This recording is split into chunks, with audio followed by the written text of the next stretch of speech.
Good morning guys. आज हमारा जो टॉपिक है क्लॉटिंग फैक्टर्स। क्लॉटिंग फैक्टर को देखेंगे और उनका जो डिफेक्ट है ना उनको देखेंगे। क्लॉटिंग फैक्टर हमारे पास 13 to 16 हैं, जिनमें से नंबर 1 है फाइब्रिनोजेन। फिर हमारे पास प्रोथ्रम्बिन हो गया 2। फिर third one tissue factor thromboplastin. और 4 1 serum calciums लिबाइल।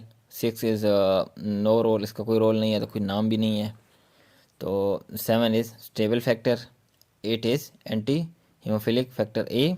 9 is anti haemophilic factor B. जो हमने डिजीज़ पढ़ी थी haemophilia A, haemophilia B, haemophilia C, तो उनमें हमने पढ़ा था कि क्लॉटिंग फैक्टर 8 9 एंड 11 होता है। तो 8 के अंदर ए, 9 एंटी हेमोफिलिक फैक्टर बी, 10 को हम स्टार्ट फैक्टर भी का नाम देते हैं, और 9 को हमने एक और नाम भी दिया है क्रिसमस फैक्टर। 11 को एंटी हीमोफिलिक फैक्टर सी। 12 जो हमारे पास ज़्यादा कॉमन है Hageman activation factor. 13 fibrin stabilising factors. और 14 हो गया हमारे पास प्री कैलाक्राइन, या 15 को हम क्या नाम देते हैं आगे 15 में high molecular weight kininogen. High molecular weight kininogen, ये दोनों जो है ना, ये these are the activated before the activation of factor 12। ये जितने भी फैक्टर 12 होते हैं ना हमारे पास भी जितने भी हैं, ये इनके बाद जो है ना they are activated before activation of factor 12। तो इसलिए इनको मोस्टली यानी कहीं कंसीडर किया जाता है और कहीं कंसीडर नहीं किया जाता है। लेकिन मोस्टली जो हमारे पास है ना वो 13 से पहले पहले जितने भी हैं ना उनको क्लॉटिंग फैक्टर का नाम देते हैं। 16 हमारे पास आ गया प्लेटलेट्स। क्योंकि अगर क्लॉटिंग फैक्टर नहीं होंगे और तो फिर साथ प्लेटलेट्स का होना, क्लॉटिंग फैक्टर हों और साथ प्लेटलेट्स ना हों तो उनका क्या फ़ायदा। क्योंकि क्लॉटिंग फैक्टर का काम भी क्या होता है। अच्छा जी, हम आगे देखते हैं क्लॉटिंग फैक्टर का डिफेक्ट। इसके अंदर हम कंजेनिटल और रिकॉर्ड देखेंगे। जिस तरह हमने फिर वेसल वॉल का देखा था कि उसके अंदर हमने कंजेनिटल रिकॉर्ड था। फिर हमने प्लेटलेट डिफेक्ट देखा था, उसके अंदर हमने क्वालिटेटिव और क्वांटिटेटिव देखा था। आज हम कंजेनिटल और रिकॉर्ड देखेंगे। हेमोफिलिया ए बी एंड सी, इसमें 8 फैक्टर 8 फैक्टर 9 और फैक्टर 11 डिफेक्ट हैं। या वॉन विलिबरेंट डिजीज़ हो सकती है, वॉन विलिबरेंट डिजीज जिसके अंदर वॉन विलिबरेंट फैक्टर ही नहीं थे। या इसके बाद ए फाइब्रिनो जीमिया। इसके अलावा आ जाता है एक्वार्ड। एक्वार्ड के अंदर हमारे पास लिवर फेलियर हो सकता है, हेपेटाइटिस, सिरोसिस हो सकते हैं, DIC, विटामिन के डिफिशिएंसी, एक्सट्रिंसिक पाथवे, विटामिन के डिफिशिएंसी हो सकती है, मेल एब्जॉर्प्शन उसकी हो सकती है, या एंटी कोगुलेंट कोई हम यूज़ कर रहे हैं, या लाइक हेपरिन वगैरह या वारफरिन वगैरह, उसकी वजह से हो सकता है, या एंटी प्लेटलेट्स एस्पिरिन वगैरह हो सकती है। ये हमारे पास एक्वायर्ड हैं कि जो कि क्लॉटिंग फैक्टर को डिफेक्ट करते हैं।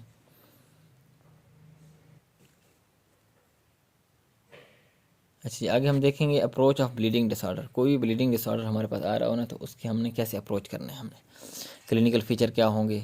कोई भी ब्लीडिंग डिसऑर्डर, ब्लीडिंग टेंडेंसीज।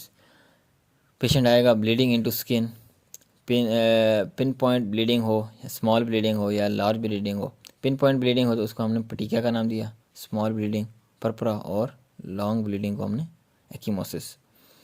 पटीकिया के अंदर 1 to 2 सेंटीमीटर की ब्लीडिंग होगी, परपरा के अंदर 3 to 5 सेंटीमीटर, और 1 to 2 सेंटीमीटर। अगर यहाँ के है 1 to 2 mm, 3 to 5 mm, और यहाँ क्या है 1 to 2 centimetre.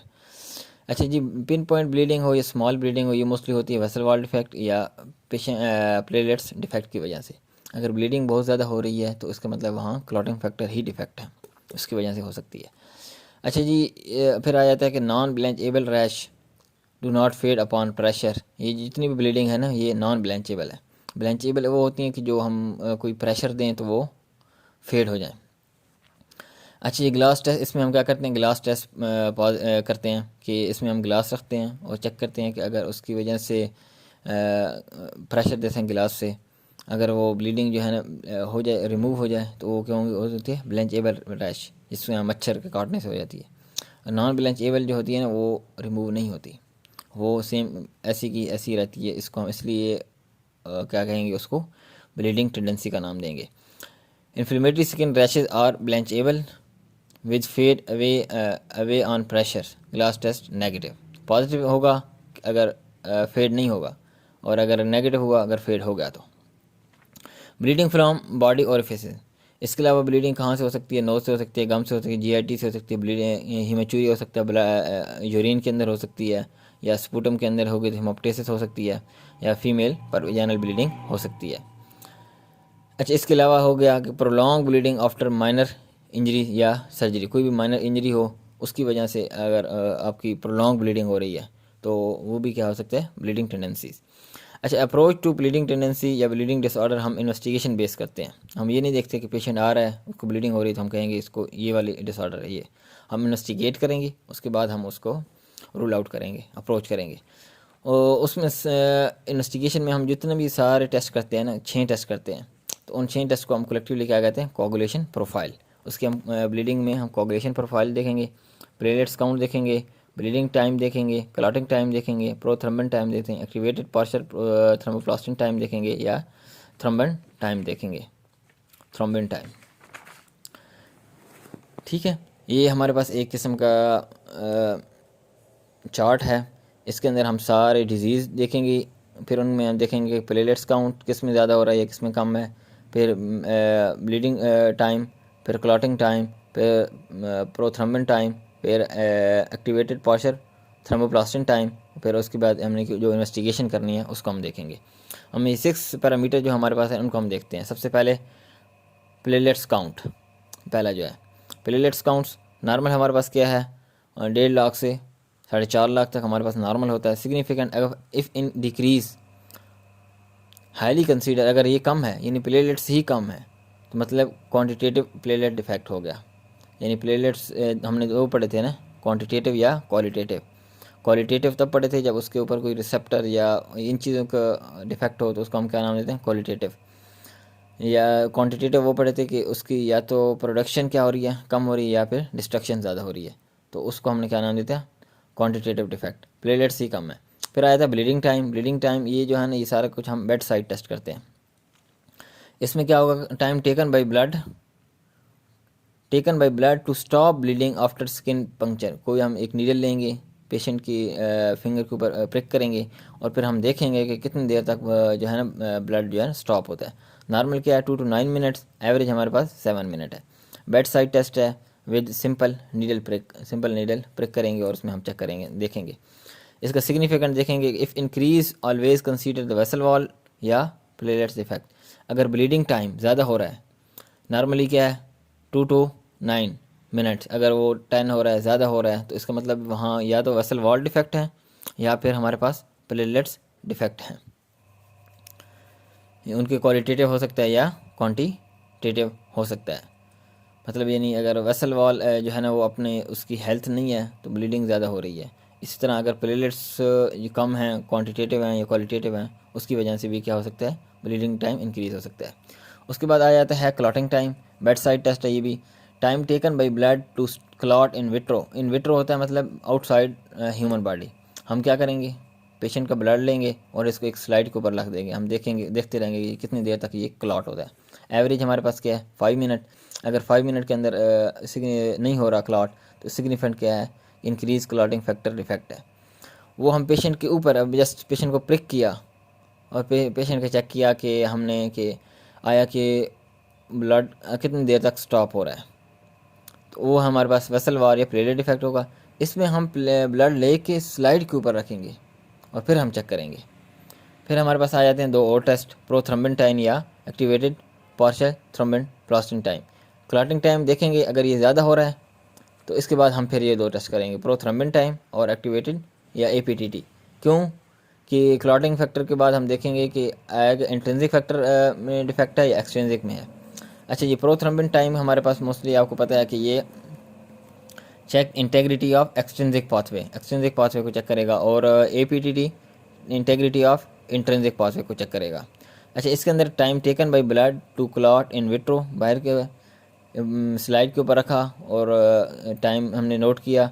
After adding the substance tissue factor, क्या किया हमने? पेशेंट का ब्लड लिया, स्लाइड के ऊपर लिया और उसमें हमने ऐड कर लिया tissue factor which activate the extrinsic pathway. जिसने एक्टिवेट, हमने पीछे पढ़ा है कि कि जो एक्टिवेट करेगा एक्सट्रिंसिक पाथवे को, फैक्टर 7 को, फैक्टर 7 किसको एक्टिवेट करेगा, फैक्टर 10 को, फैक्टर 10 किसको करेगा, फैक्टर 2 को, फैक्टर 2 आगे फैक्टर 1 को फाइब्रिन के अंदर चेंज हो जाएगा। सिग्निफिकेंट क्या, नॉर्मल पीटी क्या है हमारे पास 13 सेकेंड।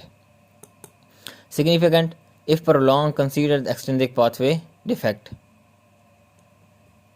नॉर्मल कितना 13 सेकंड के अंदर हो जाएगा। अगर इसके बावजूद नहीं होता तो इसका मतलब है कि पेशेंट के अंदर एक्सट्रिंसिक पाथवे डिफेक्ट है। अच्छा जी, इंट्रिंसिक पाथवे डिफेक्ट या APTD, time taken by blood to clot in vitro after adding, इसके अंदर हम क्या करते हैं, adding kaolin and cephalin. Kaolin and cephalin क्या है हमारे पास, it is a basement membrane collagen. हमने पढ़ा था ना कि इंट्रिंसिक पाथवे के अंदर जब बेसमेंट मेम्ब्रेन एक्सपोज होती है उसके बाद हमारे पास फैक्टर 12 एक्टिवेट हो जाए। फैक्टर 12 किसको एक्टिवेट करता है, फैक्टर 11 को, फैक्टर 11 9 को, 9 फिर 10 को, 10 फिर 2 को, 2 को फिर 2 फिर 1 को, इस तरह वो हमने इंट्रिंसिक पाथवे पढ़ा था। तो जब इसमें बेसमेंट मेम्ब्रेन यानी कोलन और सेफलिन एक्टिवेट होगा तो हमारा क्या हो जाएगा, इंट्रिंसिक पाथवे एक्टिवेट हो जाएगा। इसका सिग्निफिकेंट क्या है, if prolong consider intrinsic pathway defect, अगर प्रोलॉन्ग है तो हम क्या करेंगे, it is intrinsic pathway defect है। उसके बाद हमारे पास लास्ट में आ जाता है कि thrombin time, TT, time taken by blood to clot in vitro after adding a thrombin. हमारे पास थ्रोम्बन क्या थी, फाइब्रिनोजन को हमने फाइब्रिन के अंदर जो कन्वर्ट किया था ना, वो फाइब्रिन हम उसके अंदर ऐड करेंगे। तो उसके बाद चेक करेंगे कि check the integrity of fibrinogen, serum fibrinogen level. अच्छा जी, नॉर्मल लेवल क्या है 11 सेकेंड। अब ये अपने जहन में रखने हैं। हमारे पास ब्लीडिंग टाइम क्या है उसका 2 to 9 minute, average 7। Clotting time का हमारे पास क्या है 5 मिनट। PT का हमारे पास क्या है 13 सेकेंड और APTT का हमारे पास क्या है 33 सेकेंड। और इसके अलावा हमारे पास TT का थ्रोम्बन टाइम हमारे पास क्या है 11 सेकेंड। सिग्निफिकेंट क्या होगा, सीरम सिग्निफिकेंट लेवल चेक करेंगे, इंटीग्रिटी ऑफ फाइब्रिनोजन, थ्रोम्बन टाइम कितनी देर में थ्रोम्बस बन रहा है तो उसको हम चेक करेंगे। नॉर्मल 11 सेकंड में बन जाता है, लेकिन अगर उसके अंदर फाइब्रिनोजन नहीं होगा तो फाइब्रिन में कन्वर्ट नहीं होगा, और फाइब्रिन जब नहीं होगी तो फिर क्लॉट कैसे बनेगा, क्योंकि आपने पढ़ा था कि पीछे की फाइब्रिन क्या करती है, प्लेटलेट्स को बाइंड करती है और प्राइमरी प्लेटलेट प्लग को सेकेंडरी प्लेटलेट प्लग के अंदर या सॉलिड प्लग के अंदर या सॉलिड थ्रम्बस के अंदर चेंज करती है। अच्छा जी, कहते हैं कि when someone presenting with bleeding tendencies, कोई भी पेशेंट आएगा ब्लीडिंग टेंडेंसी के साथ, and there is only raised bleeding time, सिर्फ ब्लीडिंग टाइम जो है ना रेज है in coagulation profile, then there are the only 2 possibilities. Bleeding time ज़्यादा है तो हम देखेंगे या तो वेसल वॉल डिफेक्ट हो सकता है या फिर क्वालिटेटिव प्लेटलेट डिफेक्ट हो सकता है। ये हमने ये पीछे पढ़ा था इसमें, यहाँ पे ब्लीडिंग टाइम ज़्यादा है तो उसमें हमने कहा था कि या तो फिर वेसल वॉल डिफेक्ट है या फिर प्लेटलेट डिफेक्ट है। अब दोनों को डिफ्रेंशिएट कैसे करना है कि ये प्लेटलेट डिफेक्ट है या वेसल वॉल डिफेक्ट है। अच्छा, वेसल वॉल डिफेक्ट के अंदर ये वेरी कॉमन है मोस्टली, इसमें हम first investigate vessel wall defect capillary fragile test करेंगे। कैपिलरी फ्रेजाइल टेस्ट होता है कि place a tight band at the mid arm for 5 minute upon removing collection of blood under it. एक tight कोई भी चीज़ बांध देंगे आर्म के ऊपर, फिर हम 5 मिनट तक उसको बांधे रखेंगे। 5 मिनट बाद देखेंगे अगर उसके नीचे ब्लड जो क्या है ना वो उसके नीचे ब्लड है तो कंफर्म वेसल वॉल डिफेक्ट है। If capillary fragile test is normal consider qualitative platelet defect. इसके बाद अगर ये ठीक है नॉर्मल है तो इसके बाद हम क्या करना है क्वालिटेटिव प्लेटलेट डिफेक्ट देखना है। क्वालिटेटिव प्लेटलेट डिफेक्ट के अंदर हमने कहा था कि या तो फिर रिसेप्टर का डिफेक्ट हो सकता है या स्टोरी पूल डिजीज़ हो सकती है, जो हमने जब प्लेटलेट डिफेक्ट पढ़ा था।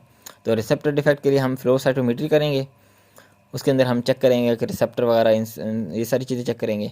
और या स्टोरेज पूल डिजीज़, इसके अंदर हम क्या चेक करेंगे साइटोकेमिस्ट्री करेंगे इसमें, और साइटोकेमिस्ट्री के अंदर हम क्या चेक करते हैं सेट APD। समझ आ गई, APD हम इसमें चेक कर रहे हैं।